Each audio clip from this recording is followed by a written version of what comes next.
Hey everybody, my name's Mike Montgomery, and today I'd like to show you how I built this DIY outdoor dining table with 2x8s and 4x4s utilizing the Kreg XL Pocket-Hole Jig. We've also got free plans linked in the description. Now let's get started.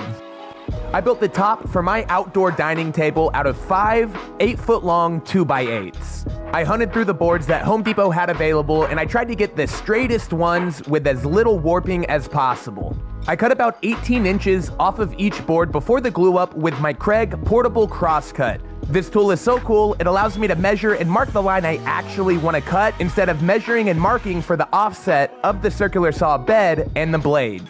But make sure and keep these 18-inch pieces for later. We will be using them on our benches.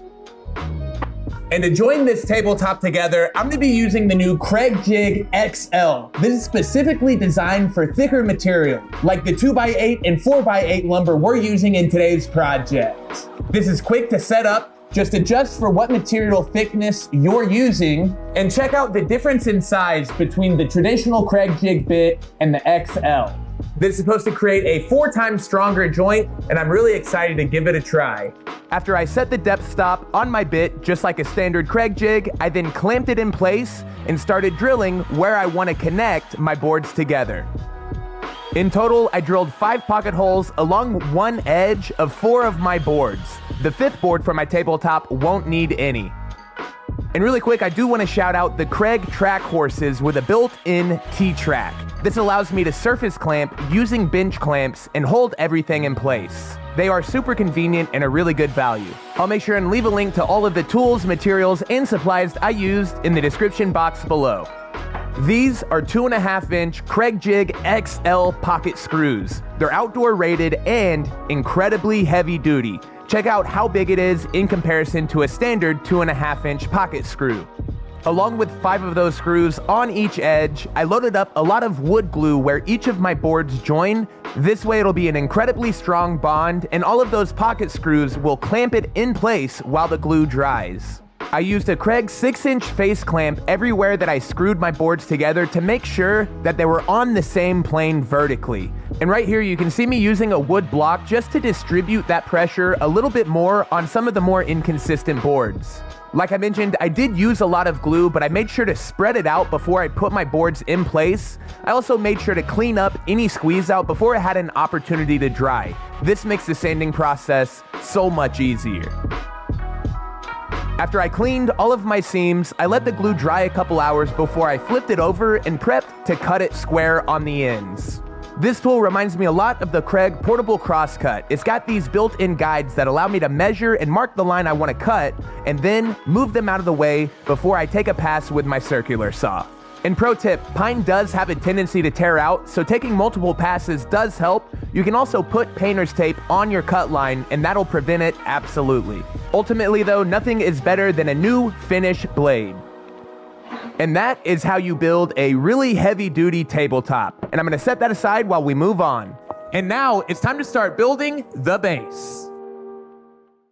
I started by grabbing my 3 straightest 4x4s of the bunch that I bought, and these pieces will be used for my 68-inch long stretchers. These are the longest pieces of the project, which is why I'm cutting them first.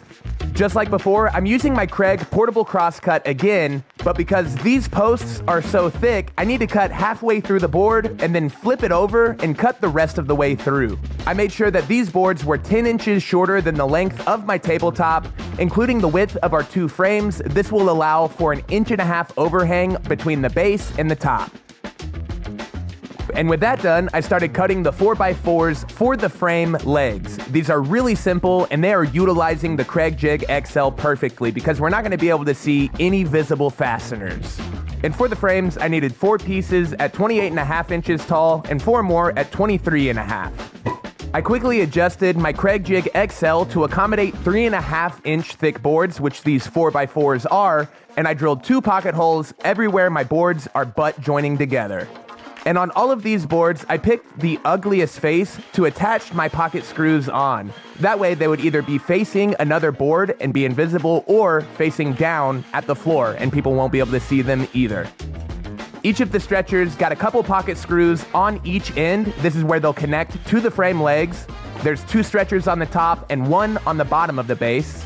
And for the frame legs, I only needed to drill pocket holes onto the shorter leg pieces. These are the ones that will run horizontally and connect to our verticals.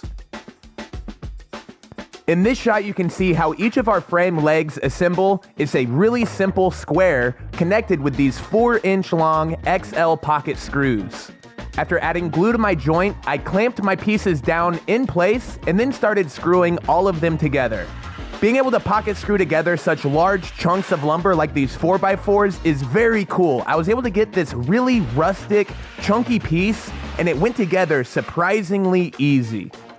After the first frame was assembled, I repeated those steps to create the second, and then it was time to start laying everything out to connect our stretchers. Looking good so far.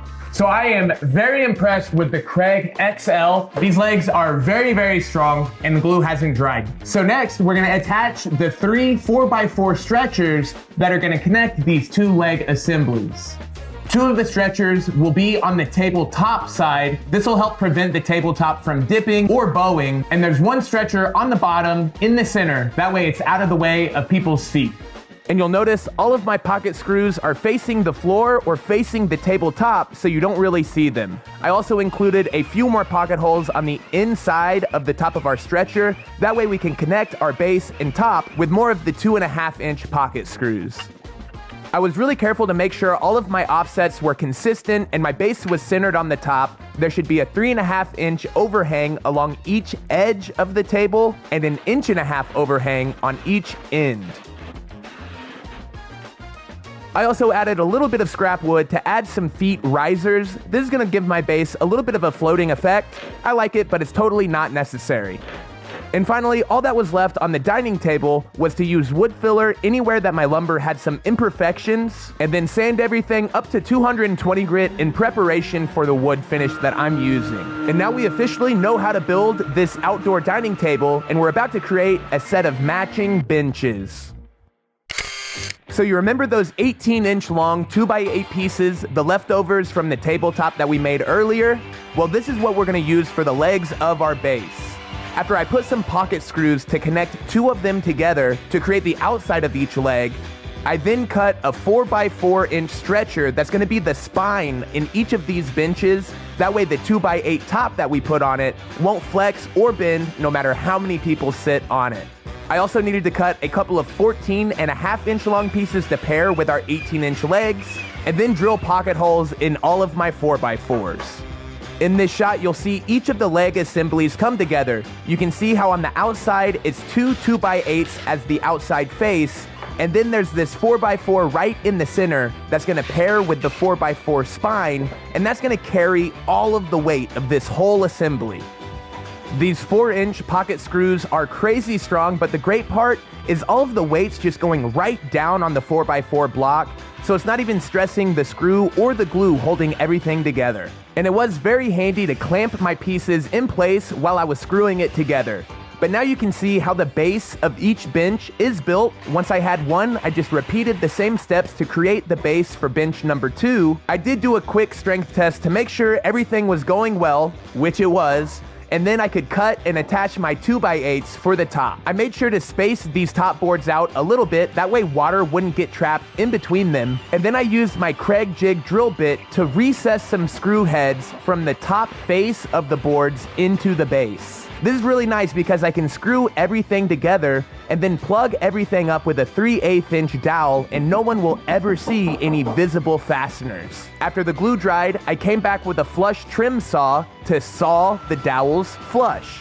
Ha, go figure. Finally, all that was left to do was sand down my benches to 150, then 220 grit to match my dining table, and then apply 2 coats of outdoor water-based spar urethane. I chose a satin finish, that way it wouldn't reflect a lot in the sun. I also thought it would weather better over time. But I am very impressed in the color and the wood that I was able to get, and I think it looks awesome. And with that, our outdoor dining table and bench set is done.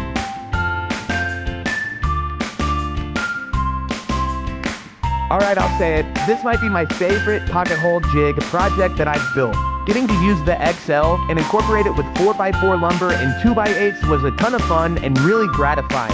I think this would look great on anybody's front or back porch to eat at. I could also see this working great at restaurants, breweries, or anywhere else that there's outdoor entertaining. If you're interested in building a project like this for yourself, make sure and check out the plans linked down in the description, and I really appreciate you watching. The size of this project is great for my front porch, and it is nice how the benches can stow underneath. Super pro. So seriously, thanks a ton for watching. I hope you enjoyed this project. Be sure to click subscribe to the Kreg YouTube channel below, and you can find me on YouTube, Instagram, everywhere at Modern Builds. And if you do end up building a table like this, I'd love to see you. Make sure and tag me. Have a great rest of your day, and we'll see you next time. Bye, everybody.